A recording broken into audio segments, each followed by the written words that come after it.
There are thoughts that wait until the lights go out. Not because they lack courage, but because the daylight is too loud for them. Too cluttered with the noise of transactions and totals and the relentless arithmetic of modern life. And so they wait, patient as water finding its level in the dark.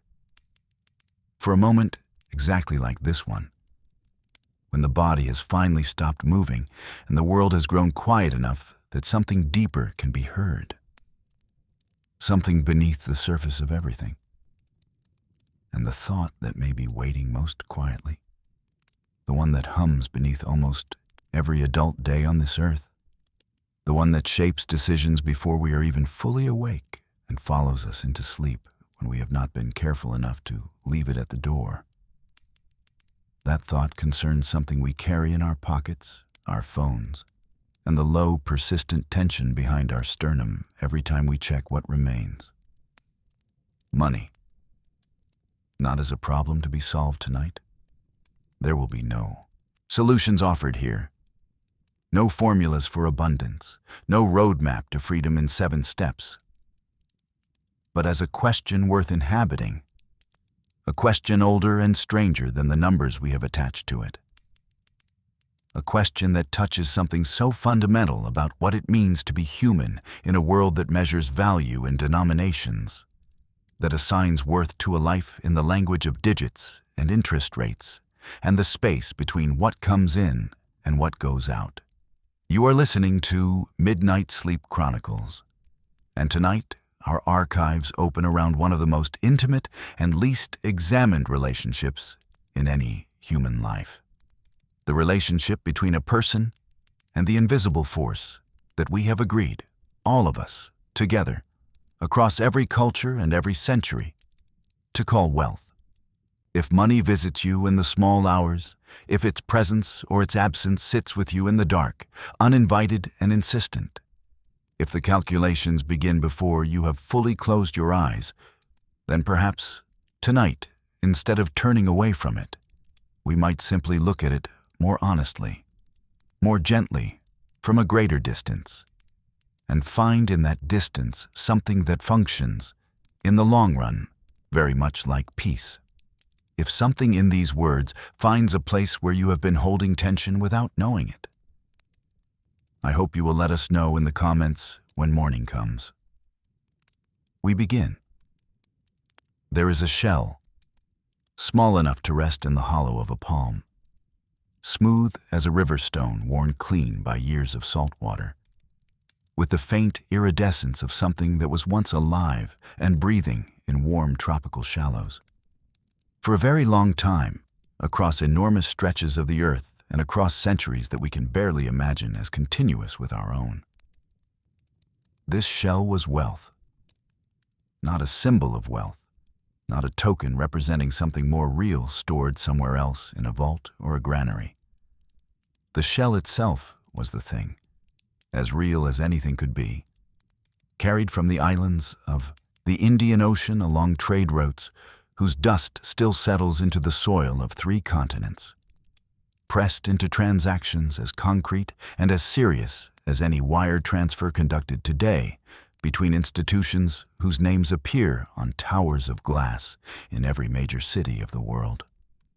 The cowrie shell, which scientists call Cypraea moneta, the money cowrie, as though the species itself remembers what it was used for, traveled from the Maldive Islands to China, from Sri Lanka to West Africa, from the coasts of Bengal to the markets of Timbuktu. And its journey was not accidental or incidental, but purposeful, deliberate. The movement of something that human beings had collectively decided to trust as a carrier of value across every border and every language and every difference that might otherwise have made exchange impossible. Trust.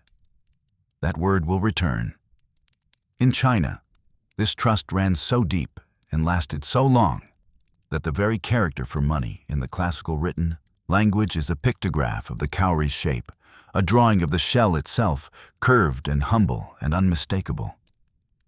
and the characters for words like price and wealth and the act of buying contain within them, to this day, the same root, the same small image of the shell. The way a river carries in its water the memory of the spring that fed it, long after the spring itself has been buried under centuries of new growth. In West Africa, between the years 1500 and 1875, at least 30 billion cowrie shells were imported to the Bight of Benin alone, a number so large it barely resolves into meaning. 30 billion small, smooth ocean-borne objects traveling inland on human hands and shoulders, each one carrying in its modest form the weight of some agreement, some labor exchanged, some debt acknowledged and discharged. 30 billion agreements, each one a moment of trust between two people, the Native Americans of the eastern woodlands. Threaded shells into strings of beads they called wampum. White beads from one species of clam, purple beads from another, the purple counted twice as valuable because it was harder to find. And the difference in color carried within it the whole logic of scarcity that underlies every monetary system ever devised. The thing more difficult to obtain is worth more than the thing that can be had easily. And the difficulty of the obtaining is the measure of the value. And the measure of the value is the measure of the labor it represents. Think about what this means. That the first money in the Americas was made by hand, one bead at a time, drilled from a clamshell with a stone awl. That the labor of making the money was itself embedded in the money, visible in every bead, so that what you held when you held wampum was not just a token of exchange, but evidence of someone's patient hours. The physical residue of sustained human attention pressed into a small purple disc, money that you could see being made. Money whose value you could trace back to a body and its effort. Money that had not yet learned to hide the origin of its worth. Before the shell, there was barley, in Mesopotamia, in the valley between the Tigris and the Euphrates, where the first cities condensed from mud and ambition and the collective human will to build something larger than any individual life. The unit of currency was a specific weight of grain, recorded on clay tablets with the wedge-shaped marks of the cuneiform script. Writing and money arrived together. This is not a coincidence. Both emerged from the same necessity. The necessity of keeping track of what belonged to whom when transactions became too complex for memory alone. When the web of exchange grew wide enough that the mind could no longer hold all its threads without something external to hold them in its place. The clay tablet that records a debt in barley from 3,000 years before the Common Era is doing exactly what the bank statement on your phone is doing tonight. Externalizing the memory of an agreement. Moving the record of the exchange from the unreliable interior of a single human mind into a medium that persists beyond that mind. The wedge pressed into clay and the digit recorded on a server are separated by 5,000 years and absolutely nothing else. Same act. Same ancient need. Same encoding of trust in a material form. From barley and shells, the story moves through salt. In Ethiopia and across the trade routes of East Africa, blocks of salt cut from the mines and stacked like pale bricks served as currency for centuries. And the logic was impeccable because salt was useful. Preserved food, sustained life, was consumed in the very act of spending it, so that the currency was itself a form of nourishment. And to spend your savings was literally to eat them. And wealth accumulated not as something separate from life, but as an extension of it, as stored vitality, as the physical substance of survival made portable. There is something almost unbearably human in this. The idea that the money was food, that what you accumulated was the same substance as what kept you alive, indistinguishable from the life itself. Part of the same continuous exchange between the body and the world that breathing is, and eating is, and sleeping is. The distance from that simplicity to the numbers on the screen tonight is the entire distance that money has traveled in its long migration away from the substance of life and toward the pure abstraction of story. In ancient Rome, soldiers were sometimes paid in salt. The word salary comes from the Latin salarium, the salt ration. And this etymology is not merely curious, but instructive. A reminder that the work we do and the substance we are paid for it have always been understood as translations of the same underlying thing, the expenditure of a human life, converted into something storable and transferable, something that could travel from the hand that earned it to the hand that needed it across all the distances that separate people who have never met and yet cooperate in the ongoing project of keeping each other alive. From salt to iron, to the extraordinary and deliberately impractical coins of ancient Sparta, heavy iron discs minted specifically to be inconvenient, to be difficult to carry and impossible to conceal. Because the philosopher administrators of that severe and beautiful city understood something about the desire for wealth that most other civilizations have preferred to ignore. That money, when it flows too freely and accumulates too easily, bends the shape of a society toward the individual and away from the collective. Sparta minted iron to suppress the dream, to make the dreaming so cumbersome that it would give way to simpler pleasures, to the pleasures of the body trained and the mind disciplined and the community maintained against every centrifugal force that wealth accumulation had already, by the 5th century before the Common Era, begun to demonstrate in the cities around it. They understood something. Whether they were right is another matter. From iron to gold, to the first standardized coins, minted in the kingdom of Lydia in what is now the western part of Turkey, somewhere around 600 years before the Common Era, under a king whose son was a man named Croesus, whose name became synonymous with wealth so vast it bordered on the mythological, and whose story we will return to later in the night, because it ends somewhere no one who accumulates wealth ever expects it to end. These first coins were made from electrum, the natural alloy of gold and silver that the Pactolus River carried in its sands. Each coin was struck with the image of a lion, the royal symbol, the authority of the state pressed into the metal the way a seal is, pressed into wax, certifying not just the weight and purity of the disc, but the promise of the power behind it. What you held in your hand was not merely a piece of precious metal. It was a portable fragment of sovereignty. And with these coins, something shifted in the nature of money itself, shifted in a way that has never shifted back. Because now the value was not entirely in the substance, but in the mark upon the substance, in the image pressed into the metal by the hand of power, so that a coin bearing the lion was worth more than the same weight of unmarked electrum. And the difference between those two values was the difference between metal and money, between substance and story, between the thing itself and the agreement about the thing. This is the hinge. Everything turns here.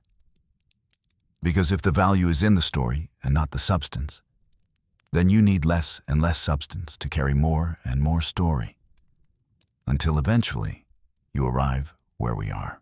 Tonight, a world in which 90% of all money that exists only as numbers on servers, as pure story with no substance at all, as the dream at its most distilled and most transparent. Paper money, the jiaozi of the Tang and Song dynasties in China, pressed from the bark of mulberry trees, a material so humble and so light that it seems almost to be making a joke about what it represents. Arrived in the 7th century of the Common Era, and carried within it the full logic of what money had always been moving toward. The logic of the promise, the logic of the claim, the logic that says, the value is not in what you hold, but in what you are owed. And the paper is not the wealth, but the record of the wealth. And the wealth itself exists somewhere else, in a relationship of trust between the one who issues the paper and the one who accepts it. And then, over the centuries that followed, even the somewhere else dissolved. The gold in the vault that the paper promised to represent was first reduced, then removed, then declared unnecessary. And what remained was the paper and the promise and the agreement. The shared story maintained by the collective imagination of everyone who participated in the economy. The whole extraordinary edifice of modern finance, built not on gold, not on silver, not on any physical substance of inherent value, but on trust, on faith that the stranger will honor the agreement, that the institution will remain, that the number will mean tomorrow what it means today. 90% of all money in the world exists only as numbers on computer servers, not as paper, not as metal, not as any physical object that could be held or felt or measured on a scale, but as pure information, the record of an agreement maintained in digital form, the most abstract iteration yet of the story that began with a smooth shell pressed from the warm waters of the Indian Ocean into a human palm. Both the shell and the server carry the same fundamental content, the shared belief that this represents that. The trust. This is what money actually is, seen plainly, the most successful shared fiction in the history of the human species. A story so universally believed and so continuously maintained that its effects are indistinguishable from the effects of physical reality. A collective dream so stable and so widely held that we have built entire civilizations within it, shaped every hour of our adult lives around its requirements, and lost sleep to its fluctuations as though the dream were something that could harm us the way a predator can harm us. Which brings us, carefully and without judgment, to the question of what we are actually doing when we lie awake at 3 a.m. running the same calculation for the 100th time.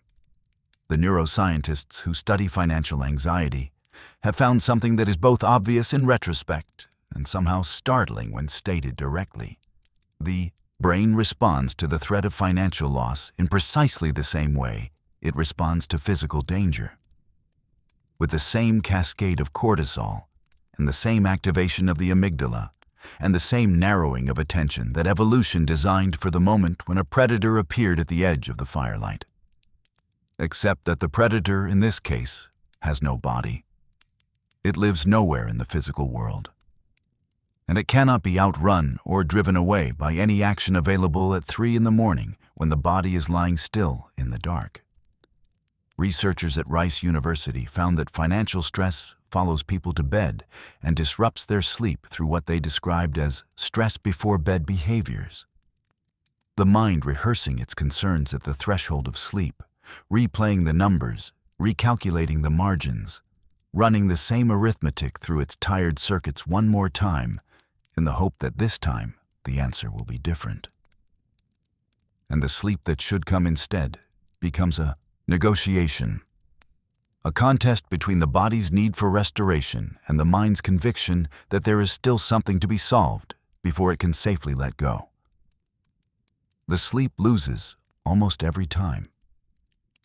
77% of adults report losing sleep to financial worries more than to any other category of stress.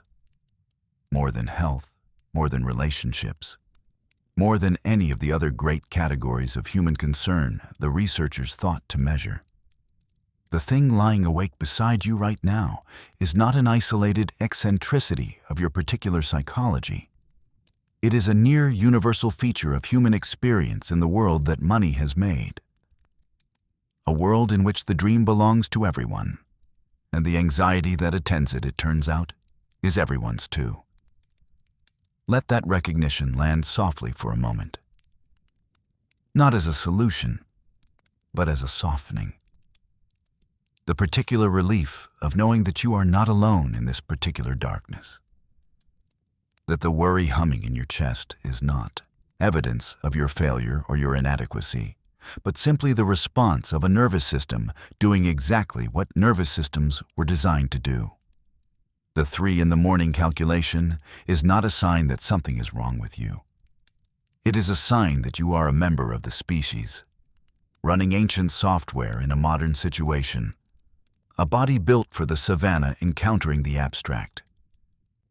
And the mismatch between the biology and the circumstance is not your failure, but simply the condition of being alive at this particular point in the long, strange story of what humans have built with their intelligence and their fear and their extraordinary capacity to imagine futures that have not yet arrived. This matters because the anxiety is not evidence against you. It is not a verdict. It is not the score at the end of the game telling you whether you have lived well or poorly, accumulated enough or squandered what you were given. It is the sound of an alarm designed for a threat going off in a room where the threat it was built to detect does not exist. And the task is not to silence it through achievement or to outrun it through accumulation, but simply to recognize it for what it is. The ancient and well-meaning cry of a system that has not yet been updated for the world it now finds itself in. And, having recognized it, to return, gently and without judgment, to the actual moment. Which is this one? Which is the dark and the breath and the surface beneath the body, and the particular quality of a night that belongs entirely to the restoration of what the day has used. And having sat with that for a moment, let us go back further, back past the neuroscience, back to the stories that human beings were telling about money long before anyone had the vocabulary to measure the cortisol it generates. Back to the deep archive of what the species has understood about this relationship for as long as we have been the kind of creature capable of understanding anything at all. There is a king in the ancient stories of Greece whose name was Midas, and he ruled over a territory in what is now the western part of Turkey, a fertile and prosperous land. And he was already wealthy by any standard his world offered, already surrounded by abundance that should have been, by any reasonable calculation, sufficient. But sufficiency was not the texture of Midas. What lived in him was not a relationship with what he had, but a hunger for what he did not have yet, a restlessness before the gold he owned that made the gold feel inadequate the moment he possessed it, as though the value of the thing evaporated in the having and could only be recovered in the acquiring of the next thing, and the next, and the one after that. The horizon of enough receding always at exactly the rate of his approach. When the god Dionysus offered Midas a wish, in gratitude for a kindness the king had shown to the god's wandering companion, a hospitality extended without calculation, the one generous act in a life otherwise organized around accumulation, Midas did not ask for wisdom, or for the health of his people, or for the peace that his treasury so conspicuously could not buy him, but for the golden touch, for the power to convert everything his hands encountered into the substance he could never have enough of. The god paused, warned the king to reconsider. Midas declined the pause and accepted the gift. What happens next unfolds with the specific and merciless logic of all great cautionary stories. The logic of the wish answered exactly as asked, with none of the protections that the wisher's imagination inserted between the asking and the granting. Midas touches a twig and it becomes gold. A stone gleams.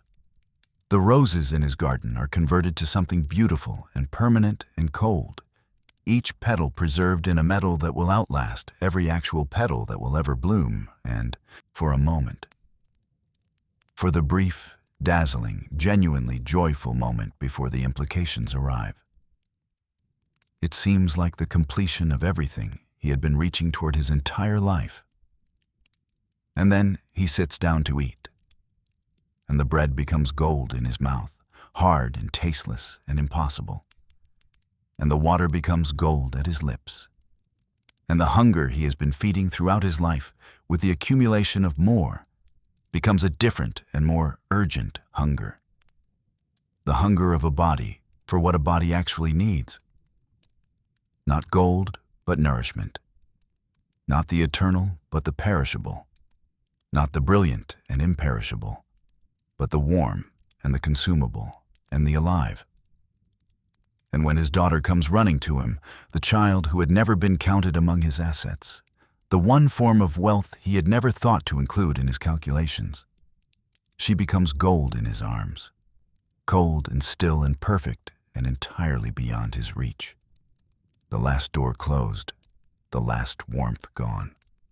Aristotle, turning this story over in the philosophical tradition centuries after it was first told, concluded that money is an instrument and not an end, a means and not a destination, something valuable precisely insofar as it can be exchanged for the genuine goods of human life: nourishment, shelter, health, relationship, the conditions in which a human being can actually flourish. The person who accumulates money as though the accumulation were itself the flourishing has confused the instrument with the purpose, the key with the room it opens, and stands in danger of ending, like Midas, in possession of the instrument and starved of everything the instrument was meant to provide. Across the world, in the highlands of what is now Guatemala, the civilization that the Maya built over centuries of extraordinary intellectual and spiritual achievement. A civilization that calculated the movements of stars with an accuracy that astonishes modern astronomers, that built cities whose architecture still humbles the eye, held the relationship between human beings and material wealth inside a story about vision, about what can be seen clearly and what has been placed behind a veil. In the Popol Vuh, the sacred book of the Maya, preserved against the destruction that arrived with the Spanish, the first perfectly made human beings could see everything. Not just the immediate and the local, but the full extent of the world's meaning, the depth that lies beneath the surface of things, the structure that runs through all of existence from its roots to its furthest branches. And the makers, looking at what they had created, placed a fog over those eyes, not as punishment, not in cruelty, but because perfect vision made the distinction between maker and made impossible to maintain. And the fog was the beginning of the world as we know it, the world in which depth must be sought rather than simply seen, in which wisdom accumulates rather than arriving whole. The wealthy person in the Maya understanding was not simply enviable, but concerning. Concerning because the pursuit of more tends to thicken the fog rather than thin it, to direct the attention outward toward accumulation rather than inward toward the depth that was placed in every human being at the making, and the purpose of a human life. In this tradition was the slow and patient practice of seeing through, which requires exactly the kind of stillness that the pursuit of more tends to preclude. The Buddha, speaking 2,500 years ago in the dusty heat of northern India, to merchants and kings and farmers and wanderers who came to him with exactly the question lying awake beside you tonight, drew a distinction that cuts through the centuries with the precision of something refined by continuous use. The distinction between possessing something and being possessed by it. Between the open hand that can give and receive, and the clenched hand that can do neither. He said, "It is not the wealth that causes the suffering. It is the clinging to the wealth. The belief that the wealth is what stands between you and catastrophe. The identification of the self with the holdings in a way that makes the holdings feel as vulnerable and as mortal as the self.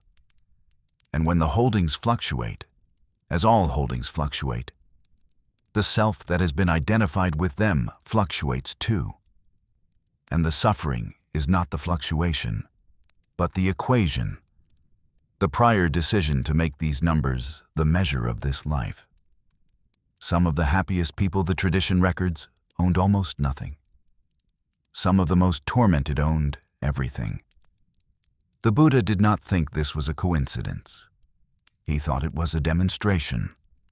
The concept that the Tao Te Ching calls Zhi-Zu, contentment, the knowledge of enough, the recognition that the sufficient is already present, is not presented in that ancient text as a spiritual achievement requiring decades of practice, but as something closer to a recognition, a simple and direct seeing of what is already true, the way you might suddenly see a face hidden in the pattern of bark that had been there all along, invisible only because you had been looking for something else. Knowing enough is wealth, the text says. And the knowing is not the knowing of a number, not the knowledge that the account has reached a particular balance, but the knowing of a quality of attention, the ability to look at the present moment and see in it, directly and without the distortion of wanting more, what is actually here. The Stoic philosophers of ancient Rome arrived at the same place from a colder, more analytical direction. Seneca, writing to his friend Lucilius, noted with the dry precision of a physician describing a disease he has seen too often that no accumulation has ever cured the craving for more accumulation, that the treatment and the illness are made of the same substance, and that adding more of the treatment only intensifies the illness it is meant to address. The person who believes they will be at peace when they have secured enough has mislocated the peace, which was never in the securing. Marcus Aurelius, writing not for publication, but in the private journal of a man who happened to be the most powerful person in the world and found the experience distinctly unsatisfying, returned again and again to the observation that the things most worth having are the things that cannot be taken, and that the anxiety about the things that can be taken is paid for entirely out of the enjoyment of the things that cannot. The cost of the worry is borne by the very goods it was worrying about protecting. And across all these traditions, separated by oceans and by centuries and by entirely different ways of conceiving the nature of the cosmos and the purpose of a human life, there runs a thread so consistent that it begins feel less like agreement and more like observation, less like philosophy and more like the accumulated report of many careful witnesses describing the same landscape from different positions. The thread says, the suffering that money generates is not located in money itself, but in the relationship the mind establishes with it, in the weight we load onto it, in the impossible things we ask it to do. We ask money to protect us from loss, and it cannot, because the protection that money offers is real only within the dream, and the dream does not cover the losses that matter most, the losses that happen in the body and the heart and the fabric of relationships that no amount of accumulated value can purchase back.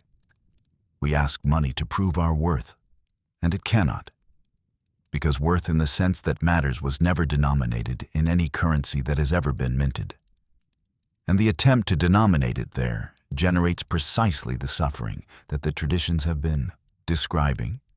A person trying to fill a human-shaped need with a money-shaped solution. We ask money to make us safe from the vulnerability of being alive in a world that offers no permanent guarantees. And it cannot, because the vulnerability is not a problem to be solved, but the condition of the life itself. The openness to loss that is inseparable from the openness to love. The same quality of being unprotected that makes genuine contact with another person possible. And the attempt to eliminate it through accumulation is the attempt to close a door that, if successfully closed, would darken the entire room.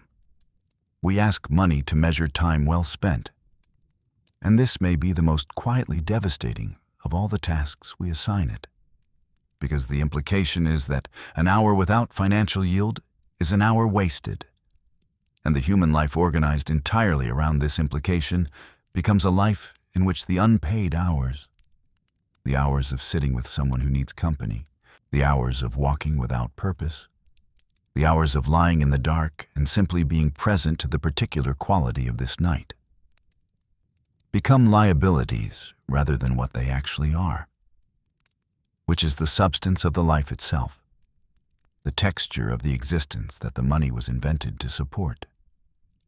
This night is not a transaction. The breath is not a transaction. The particular quality of the consciousness lying here in the dark, holding these thoughts and these images in this slowly loosening grip. This is not a transaction, and its value cannot be captured in any denomination. And the fact that it cannot be captured is not a failure of the accounting, but a fact about the nature of what is actually valuable, which is precisely what resists quantification. Consider what it would mean to move through a single day. Not tonight. Tonight is for rest, but one future day. Holding in the back of the mind the knowledge that the dream is a dream, that the story is a story, that the numbers are representations of something real and consequential, but are not themselves the thing they represent, and that the thing they represent, your time and your attention and your care, and the specific quality of your presence in the world, retains its full value regardless of what the dream is currently saying about it. The economist who described the monetization of time noted that we have built an economy so thoroughly organized around the conversion of hours into income that we have begun to experience the unmonetized hours as loss, as waste, as a deficit to be justified or apologized for. And that this represents a profound and largely unexamined inversion of means and ends. A world in which the instrument has absorbed the purpose it was designed to serve and left the purpose itself homeless, wandering the hours looking for a place to rest that the economy has not yet turned into a transaction. And this night is one of those places, a space the economy cannot enter and has not yet found a way to monetize, a space that belongs entirely to the body and the darkness and the slow return to something that was present before the first calculation and will be present after the last one, a space that measures nothing and is worth, in the only currency that matters at this particular hour, everything. The shells on the ancient trade routes did not promise permanence. They were beautiful and useful, and then they were spent, passed on, exchanged for something else, and the hand that released them was not diminished by the releasing, but freed for the next exchange, the next encounter, the next movement of value through the world that money was invented to serve. The river Pactolus, into which Midas washed his hands and released the golden touch back into the water, ran gold-sanded from that day forward. The wealth returned to the world, flowing again, no longer stopped in the paralysis of possession, and the king who walked away from the river was emptied of the curse and of the wealth together. And some versions of the story say he became a worshipper of Pan, the god of the natural world, and traveled with music through the fields. In this version, the releasing was not loss, but return, not death, but the beginning of a different kind of life, smaller in gold and larger in everything the gold had been crowding out. There is a practice that runs through many of the ancient traditions, a deliberate, structured, institutionalized practice of releasing the grip, not when the grip had become too heavy to maintain, but on a schedule, regular and non-negotiable, a practice that said, regardless of what remains unfinished, regardless of what has not yet been secured or resolved or accumulated, the holding stops here, and the being begins, and the distinction between the two is kept alive and honored and returned to week after week, so that the world organized around accumulation does not entirely consume the life that the accumulation was supposed to serve. The Sabbath, in its oldest conception, was not a day of rest for the sake of productivity, not a recovery strategy designed to make the labor more efficient when it resumed. It was a practice of sufficiency, a weekly enactment of the belief that what has been given is already enough, that the world will continue without one's management of it for a single day, that the capacity to rest in that recognition, genuinely, without the background calculation running, without the restless audit of what remains to be done, was itself a form of trust in the order of things, and the practicing of it, repeated across a lifetime, was a kind of training in the thing that is most difficult and most necessary. The ability to put down the work and be, without apology and without the sense that the putting down is itself a form of loss. Take a breath here, a slow one, the kind that does not require any particular technique or intention, simply the natural deepening that happens when the body has been lying still for long enough, and the breath remembers that it is allowed to go further than the shallow sipping that anxiety tends to reduce it to. Let the stories settle into whatever they become when the narrative mind releases them. Not nothing. Something more like warmth, like the residue of having spent time with something old and considered. The transition between the world of myth and the world of direct experience is not a sharp line, but a gradual dissolving. The same way that sleep itself comes not in a single moment, but in stages. The waking mind growing less insistent, the stories becoming less precise at their edges, the distance between what is being thought and what is being felt collapsing slowly into a single quiet place. What money anxiety is. At its root, beneath the specific numbers and the specific circumstances and the specific fears that take their particular shape in your particular life, is a story about the future, a rehearsal running in the mind's most conscientious circuits of scenarios that have not yet occurred and may never occur. A simulation of scarcity set in a time that does not exist yet, unfolding in vivid detail while the present moment, this actual moment, this breath, this body warm and breathing, this night quiet around you, passes largely unregistered. Because the mind that is busy with the future cannot simultaneously inhabit the present. And the present is the only place where anything is actually happening. A philosopher of the contemporary world has described money as the most successful imagined order in the history of the human species. A reality that exists not in the physical world, like a stone, and not only in one person's private imagination, like a dream, but in the shared space between minds, in the agreement maintained continuously and simultaneously by billions of people who have never met, that this token has this value, that the exchange is real, that the number means what we have all agreed it means. A dollar bill examined carefully in the hand reveals nothing that would justify the weight we give it.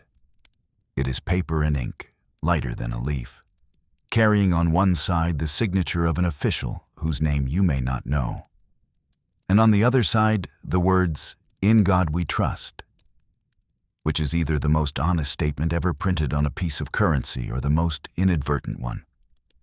Because what it says, read slowly, is this: the value is not in the substance, but in the belief. Not in the paper, but in the faith. Not in the thing itself, but in the shared agreement that the thing means what we have collectively decided it means. This is not an argument that money is unreal, or that the pressures it generates are imaginary. They are not. They are as real as anything in the world, real by virtue of their effects rather than their substance, real the way that love and law and reputation are real. Real because enough people believe in them with enough conviction to make the belief indistinguishable from the thing believed in. But it is an invitation to hold the dream a little more lightly, to see it as a dream without thereby dismissing it, to know that you are participating in a story without losing yourself entirely in the story's terms. Because the story has terms, and the terms are demanding. And one of the most demanding is the term that says your value as a person can be read in the numbers assigned to you. It cannot. This is not a consolation. It is a fact, as plain and as verifiable as any other fact. A fact that the history of money actually demonstrates rather than contradicts. Because what that history shows, traced from the cowrie shell to the digital ledger, is that money has always been a story told about value and not value itself. A representation and not the thing represented, a language for pointing at something that the language itself cannot contain. The value it was invented to represent was human effort, the specific expenditure of a human life in the making of something or the doing of something that another person needed. And the systems that have been built to track and transfer and store this representation have grown so complex, so many layers of abstraction deep, so thoroughly separated from the original act of a human body doing useful work, that the representation has in many ways lost its connection to what it was originally representing. The way a word repeated too many times loses its meaning and becomes pure sound. Say any word long enough, money, value, worth, enough, and it empties. The sound remains. The meaning goes quiet and waits behind the sound. Patient as all genuine things are patient, ready to return when the repetition stops and the silence allows what was always there to be heard again. Tonight, lying, here with the calculations running, you are the value. Not the representation of it, not a number that stands in for it, but the actual, original, irreducible thing that the money was always trying to point toward. The genome carries silent sequences that molecular biology has mapped but not explained. Sequences present in every cell of every human body, structurally intact and chemically functional, but not currently expressed, not currently speaking in the language that the cell listens for, waiting in a kind of patient dormancy for conditions that have not yet arrived. A majority of what you carry at the most fundamental biological level of your being is, in the vocabulary of the science that discovered it, silent. And yet, it is there, present, constituting part of what you are, even in its silence, its potential undiminished by its current quietness. There is something in this image that is worth carrying into the night alongside the money question. The idea that what you are is larger than what is currently being expressed, that the full scope of what was placed in you at the making exceeds what any particular set of circumstances has yet found occasion to bring forward, that the account balance and the credit score and the numbers in the dream are measuring something real, but measuring it the way that the surface of a river measures the river, only the one dimension visible from outside, while the depth continues beneath, unregistered and immeasurable, and no less real for being ungageable. The river does not know it is being measured. The river simply continues, carrying what it carries in the direction it has always been going, indifferent to the instruments deployed to quantify it, because the river predates the instruments, will outlast the instruments, and has always been more than the instruments were ever designed to capture. You are more than the instruments were ever designed to capture. Consider the king, Croesus, the richest man in the world of his time, who invited the Athenian lawgiver Solon to his palace and displayed his wealth with the confidence of a man who expects admiration and receives instead a question. Solon asking him who he considered the happiest man in the world, Croesus expecting to hear his own name and hearing instead the name of a man who had lived simply and died surrounded by people who loved him. And then another name, and another. none of them wealthy by any measure that Croesus recognized as significant. Solon explained, with the patience of someone who has thought about this for a long time, that no life can be called happy before it is complete. That the happiness of a life is not located in its peak moments of abundance, but in the quality of the whole thing, in the texture of the ordinary days, in the relationships tended over years, in the attention brought to the living rather than to the accounting of the living. Croesus sent Solon away, dissatisfied with the answer. He proceeded with his life of accumulation. And the story the Greeks preserved ends with him losing everything: the wealth, the kingdom, the certitude that the gold had constituted a protection, and standing before the Persian king who had conquered him, calling out the name of Solon, explaining that what had been dismissed as philosophy not worth attending to had turned out to be not philosophy at all, but the simple truth that it is not the having that makes it good. This is not offered as comfort by way of impending disaster. No disaster is predicted here. The night is quiet, and the morning is coming, and the circumstances of your life are what they are, and will be dealt with better after sleep than without it. But as a correction, a gentle reorientation of the compass that the anxiety tends to spin. The practices that the ancient traditions developed for the management of the money mind. The Buddhist meditation on unkatselmester, impermanence. The Stoic exercise of imagining the worst to dissolve its power. The Taoist practice of resting in the sufficiency of the present moment.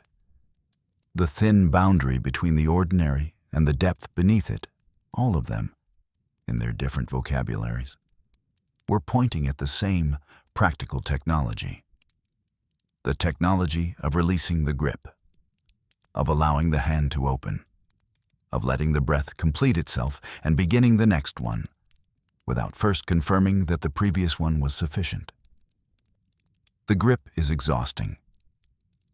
You know this because you have been maintaining it, more or less continuously, for as long as this has been a concern, maintaining a readiness, a watchfulness, a low-grade alertness to the state of the accounts that never fully resolves into either alarm or peace, but simply hums at a level just below the threshold of attention, consuming the background energy of the mind the way a program running invisibly consumes the battery of a device, quietly draining what could otherwise power something more interesting, something more alive. And this is the part that the anxiety almost never allows time to consider.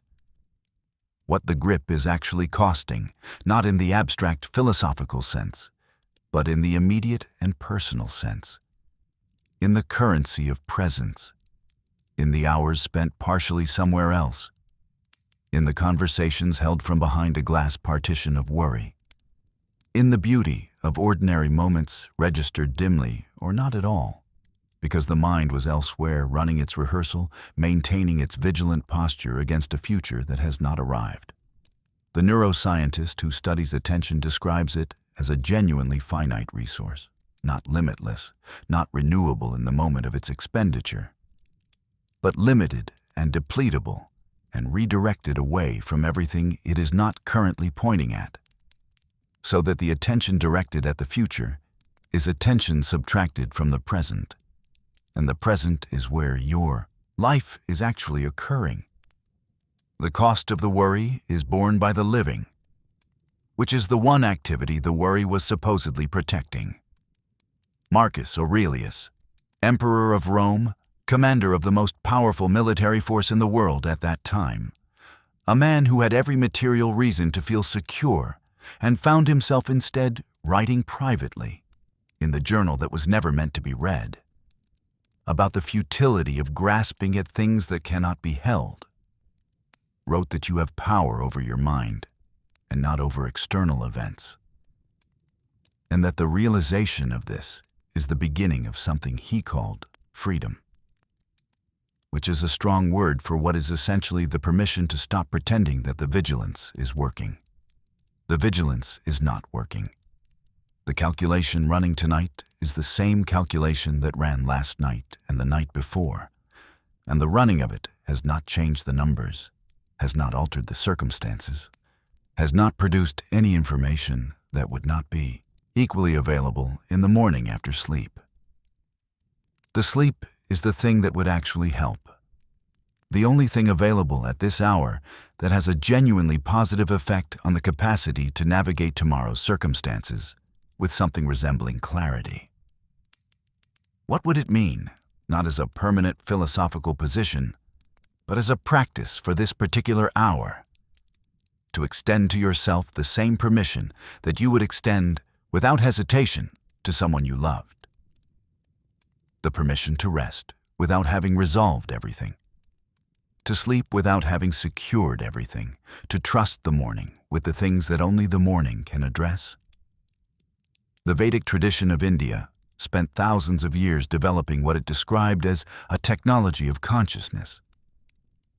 Not a metaphor, not a poetry of the inner life, but an actual systematic practice for moving the ordinary surface-skimming quality of daily awareness down into the stillness beneath it, into the layer that does not agitate with the surface turbulence that has been present since before the turbulence began and will be present after it subsides.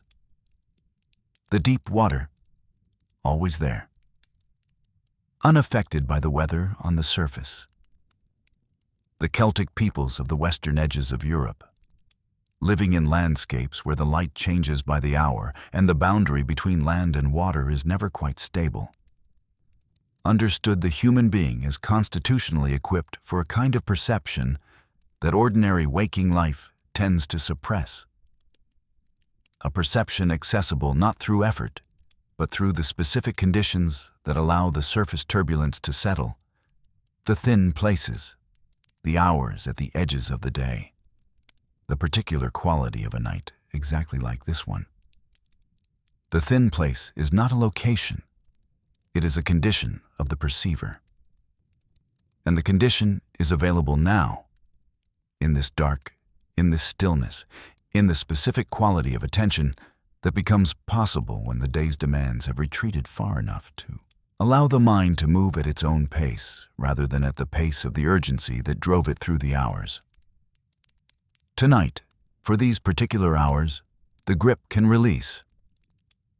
Not because the numbers have changed, not because the question has been answered, but because the releasing is itself the practice. Because the body that will face tomorrow's circumstances will face them better from a state of restoration than from a state of exhausted vigilance. Let the breath be the beginning of it. One slow exhale that carries with it, without effort, without performance, the fraction of the day's accumulated weight that is ready to go. The portion of the tension that has been waiting for permission to release since the hours when the tension itself was no longer useful. When the usefulness passed and the tension remained out of habit, out of the body's loyalty to a readiness it no longer needed, but did not know how to set down. And then another breath. And with it, another fraction. Notice that the exhale is not an effort. It is a release, a return, the body giving back to the world the air it has briefly held, and the world receiving it without judgment, without accounting for it, without making any record of how much was taken and how much returned, simply receiving it the way that the night receives everything, which is completely and without condition and without any requirement that it be justified. The body knows how to do this, has been doing it every night since the first night, has been releasing and restoring and returning to the business of being alive without any assistance from the mind that now believes its supervision is required. The mind, tonight, is gently invited to remember that the body had this well in hand long before the mind developed the capacity to worry about it. Let the images settle now, the way sediment settles through perfectly still water. Each particle finding its level not through effort, but through the simple physics of its own weight, drifting down through the clear column of the night toward whatever rests at the bottom of this particular darkness. Let the story settle with them. The cowrie shells finding their place, the clay tablets resting in their silence, the Lydian coins catching some imagined last light and going still, the golden king releasing his daughter back into the warmth of herself, back into the aliveness that no metal can preserve or replicate or replace, back into the specific and irreplaceable texture of being a living human being, held by another living human being in the ordinary dark. Notice the weight of the body now, not as an assessment, not as an inventory, but simply as a fact, the simple physical fact of a body resting against a surface that is holding it completely, that requires nothing of it in return for the holding, that will continue to hold it through all the hours that remain between now and morning without any effort or management on the part of the body being held. Let the awareness of that support move through the body slowly, from the back to the legs, to the shoulders, to the base of the skull. Each place of contact receiving, each point at which the weight has been taken from the body by something other than the body's own sustained effort. Notice the hands, wherever they have come to rest tonight. The hands that have opened and closed so many times today around the instruments of the life, that have carried the phone and the keys and the small transactions of the ordinary hours, that carry in their particular sensitivity the accumulated history of everything they have ever touched and learned to hold and learned, when the time was right, to put down. Notice that they are resting now, doing the one thing that hands do that requires nothing of them except their presence. Simply being here, in the dark, at the end of a day that is now entirely and irrevocably complete. The Shuno-san hands have given and received so much today, so much across the accumulated days of a life, and they will give and receive again tomorrow and the days after. But tonight they are held by the dark the way the dark holds everything that comes to it, without preference, without accounting, without any requirement that what it receives justify itself through its usefulness or its productivity or its continued performance of sufficiency. The dark receives the hands. The dark receives the weight of the body. The dark receives the breath as it leaves and does not follow it back, allows it to go wherever exhaled breath goes, into the world, into the shared air of a planet that has been breathing in and out with its inhabitants for longer than the concept of money has existed, longer than the first shell was first pressed from palm to palm in some ancient market, under some ancient sky that looked, in its particular quality of darkness and stars, very much like the sky above, this particular place tonight. Notice the place where the thinking tends to persist longest, behind the eyes, at the base of the skull, in the slight chronic tension of the jaw that has been holding the day's concerns at a manageable distance since the morning. Let those places receive the specific permission of this hour, the permission to stop holding, not because the concerns have been resolved, but because the holding is not what resolves them. There is something that happens in the body when the jaw releases that the mind tends to experience as surrender, as though the loosening of the physical tension is the loosening of the attention itself. But what is actually lost when those places soften is not alertness, but the performance of alertness, not readiness, but the exhausting posture of readiness maintained past the point of its usefulness. What remains when the performance stops is not vulnerability. It is something closer to its opposite. The quiet solidity of a body that has been given permission to exist without justifying its existence through its continued vigilance. The air that is moving through you right now has been part of other bodies, has carried other people's exhalations through the atmosphere of other rooms on other nights, when other people lay in their own particular darkness with their own version of the money question and the enough question and the question of what remains after all the accounting is done. Some of them found the answer in the morning, some found it over years. Some found that the question itself slowly changed shape when they stopped requiring it to resolve on a schedule it was never going to meet, and simply allowed it to be what it was. The mind's attempt, imperfect and exhausting and entirely well-intentioned, to protect the life it was given. The breath moving through you now is the same fundamental act, the same exchange between a body and the atmosphere of a living planet that has been occurring since the first breath of the first ancestor, and it continues without requiring your participation, continues as a kind of basic faithfulness between the body and the world that no amount of financial anxiety has ever been able to interrupt. It will continue tonight through all the hours that remain. Whether the mind is present for them or has finally, mercifully, released its grip and gone into the place the body has been waiting, quietly and without demand, to take it. And the hours themselves are not empty. The sleeping hours are not the absence of the living hours. They are their foundation, the substrate on which the waking capacity rests, the period during which the brain consolidates what it has learned, and the body repairs what the day has worn.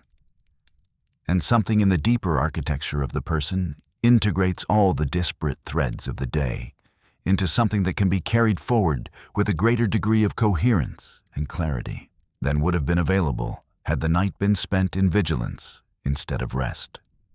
Sleep is not the interruption of the life.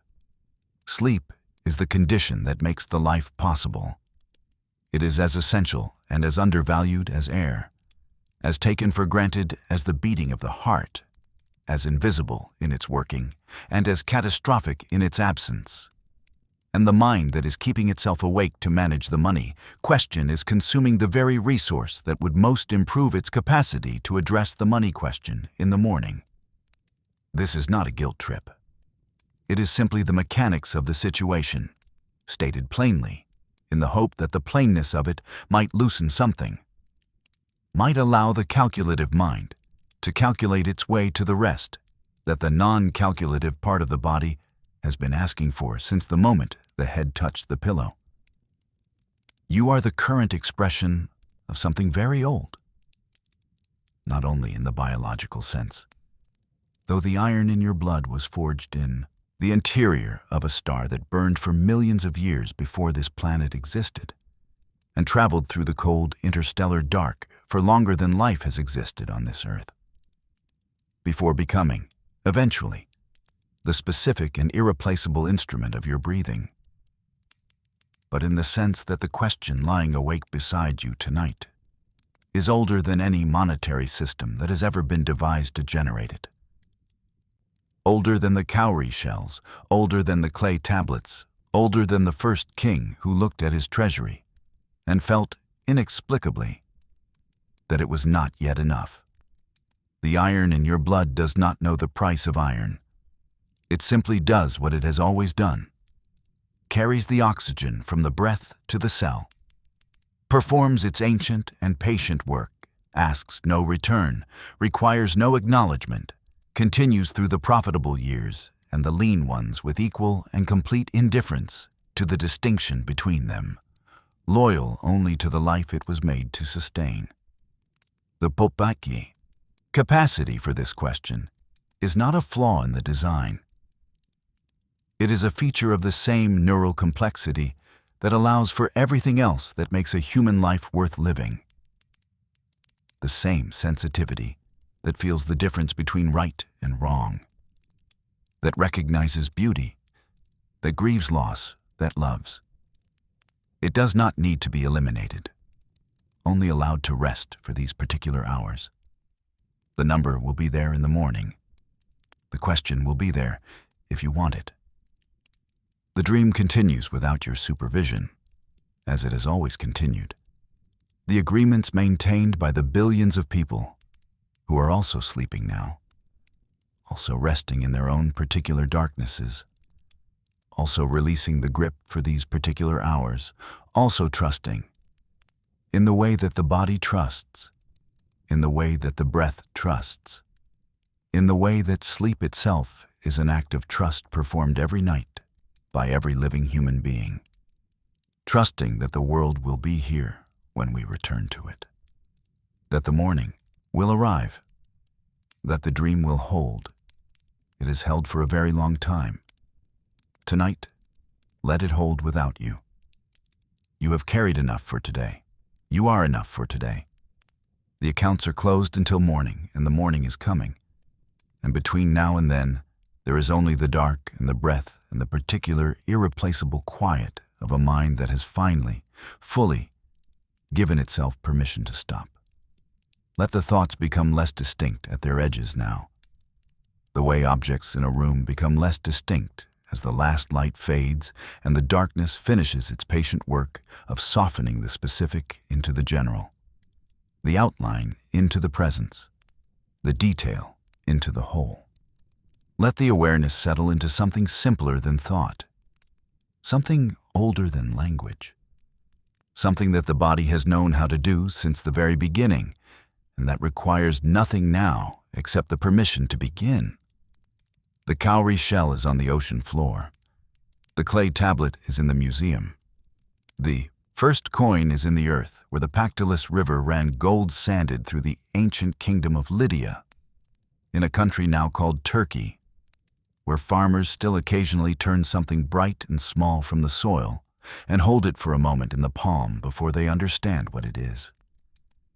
And in that moment of not yet knowing, holding the coin without knowing it is a coin, the hand holds something ancient and ordinary and warm from the sun and completely without value. And then the understanding arrives, and the value arrives with it, and the dream resumes. But for now, for this moment, before the understanding, before the value, before the dream resumes, there is only the warmth in the palm, the weight of something real, the simple and sufficient fact of holding. And you are here. The dreamer within the dream, the one whose trust makes the whole system possible, the one who has been enough all along in the only register that this moment has any use for, which is the register of a body that needs to rest and a mind that has worked hard enough today, and a night that has been waiting, patient as water, for exactly this, the specific and unrepeatable weight of you settling into it, receiving it, allowing the dark to do what the dark has always done, which is hold everything that the light cannot, and ask nothing in return. Rest now in the full weight of what you are, which is something that was made with care, something that carries in its silence far more than it currently speaks, something whose worth has never been and will never be captured in the language of the dream, something that was here before the first coin was struck, and will be here in some form after the last digit fades from the last server, asking its oldest and most human question, not how much, not what remains, but only, simply, finally, sufficiently, this. You are here. That is enough. Good night.